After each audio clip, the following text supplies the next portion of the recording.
that's a long way down, isn't it? Hi, I'm Lee Majors. The $6 million man, a former EKU football player, had returned to his home state.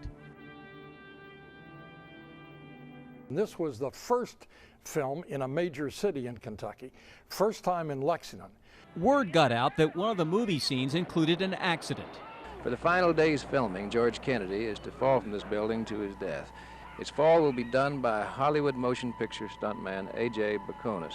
We've been down here now for 16 weeks preparing for this, you and everyone else on the crew, and I'd like to thank everybody in Kentucky for their hospitality, for helping us out so much. The doctor assigned to oversee medical attention at the movie set tried to stop it, believing it was just too dangerous. I told the producer, told the director, I told AJ I didn't think it was a good idea. We already had the movie in the can, so to speak, to use your all's terminology. Bakunas already had jumped on film from the 9th story, but once he heard that a rival stuntman had broken his freefall record at another location, he insisted on a reshoot from the top story, 323 feet. WKYT at that time employed 4 cameramen, and all 4 were assigned to shoot the jump. If there's going to be somebody taking a dive off a top floor into downtown Lexington, that's a news story. You only get one chance, and you have to really, really, really make sure that you have got everything just the way it needs to be. The cameras rolled, and Bakunas jumped.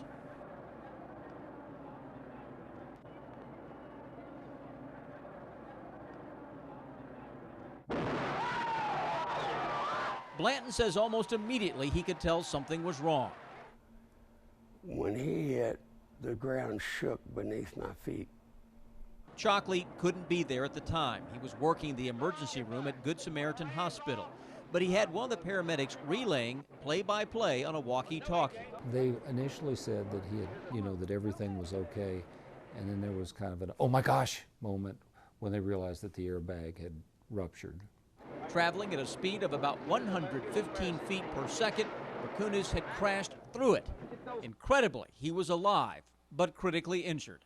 At the hospital, Chalkley and other doctors frantically worked to save his life.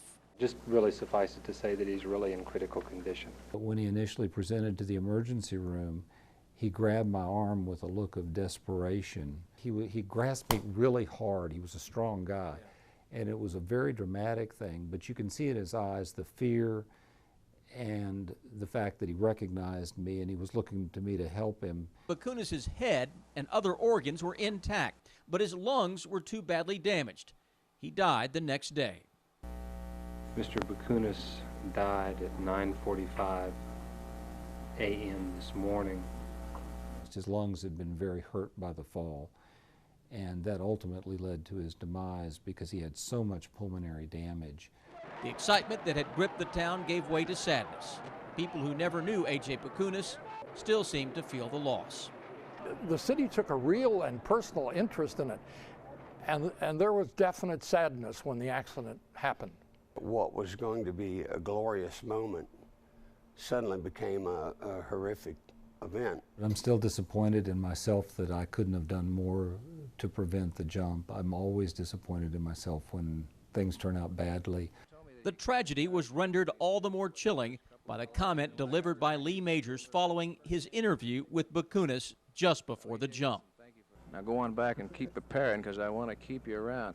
Well, it should be exciting, but one thing I'd like to know, are world records worth the risk?